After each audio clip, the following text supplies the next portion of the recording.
ศีลนั่นเป็นห่มกั่งคันยู่ใหญ่บังหัวท่านนั่นเป็นเสบียงใส่ถุงให้มีพร้อม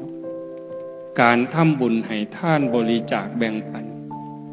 คนอื่นได้ใส่ได้ซอยได้อยู่ได้กินจากการอนุเคราะห์ช่วยเหลือของเฮาหันผู้ใดได้กินของเพิ่น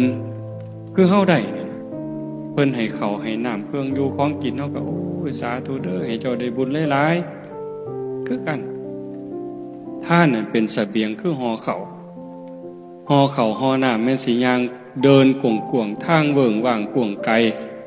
เกิดมาศาสตร์ใหม่มันรวยมีอยู่มีกินเนี่ยนอกจากไปสวรรค์แล้วกลับมาเกิดเป็นคนใหม่มีอยู่มีกินให้หน้าก็หลายเข่าก็เต็มเหล่างวกไปนั่นก็มีงวกไปนี่ก็มีบ่ขาดบ่เคินพ่อหยิบพ่อใส่อยากเฮ็ดบุญก็ได้อยากซอยเหลือคนก็ได้สิกินเองก็ได้สิสร้างหยังก็ได้บ่ขัดสนอันนั้นเกิดจากอานิสงส์ของท่านแต่มันก็มีทุกข์คือกันรวยก็ทุกข์มีเงินหลายก็ทุกข์เคยมีนิทาน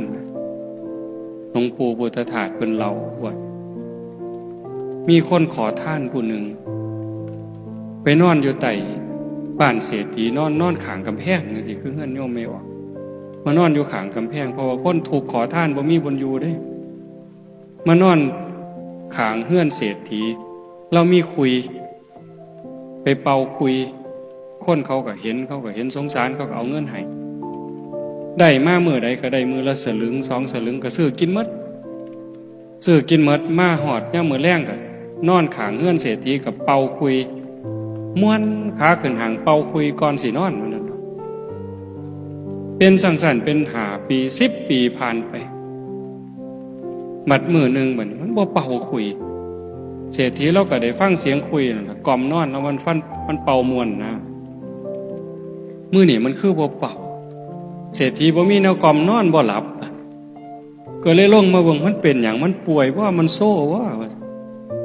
ลงมาถามมันก็ดีอยู่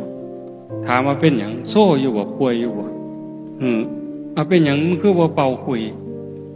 มื้อนี้ทุกข์บ่สำบายใจเป็นหยังมื้อนี้ขอเงินได้หลายได้มาตั้ง10 บาทซุมื้อได้มื้อละสลึง2สลึงซื้อกินหมดแล้วก็แล้วมื้อนี้ได้10 บาทซื้อกินหมดไปแล้ว2สลึงมันเหลืออยู่9 บาทครึ่ง